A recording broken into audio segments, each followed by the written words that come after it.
तेलरे लागिछि निया पुणी बढ़िला petrol diesel दर थमिपार ना नहीं वर्धित तैल दर पार्वण ऋतु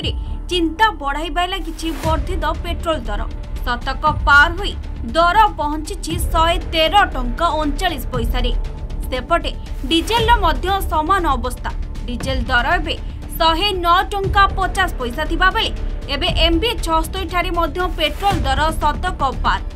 पेट्रोल दर 112 टंका 31 पैसा थिबा बेले डीजेल दर 108 टंका 52 पैसा रही कोरोना सह जुझुथिबा उपांत अंचलवासी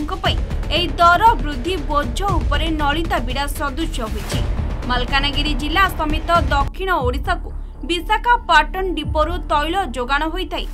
तेल डिपो ठारू पेट्रोल पंपर दूरता जोगु प्रति सहर में भिन्न भिन्न तैल दर स्थिर करिथांती कंपानी तेबे मालकानगिरी जिलार 40 किलोमीटर दूर रे एही काली मेला रहिथिबा बेले सारा राज्य रे काली मेला रे सर्वाधिक रहिछि तैल दर। आमे केमिति बाइक चलाइबी बहुत प्रॉब्लम रे अछि आउ एमिति जदी बढ़िबो दिन को दिन हमको बहुत प्रॉब्लम रे आमे पड़िबी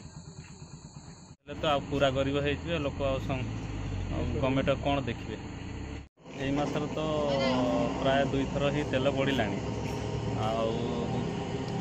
7 टंका जगह 112 टंका हो गलानी आम तो मध्यम वर्ण हेले असुविधा पड़ुचंदी आमको तो जी दौरान आमको बहुत कष्ट लगुच गाड़ी चलवाई तो सरकार प्रति ध्यान देले टिके भल हाँ ऑलरेडी 2 थर तेल रेट बढ़ी सारी बाकी जदि एमती तेल रेट बढ़ हेले गरीब लोक बंचब केमती प्रति सरकार टिके ध्यान देले भल था। मालकानगिरी आशीष कुमार बाइन को रिपोर्ट कोणार्क न्यूज।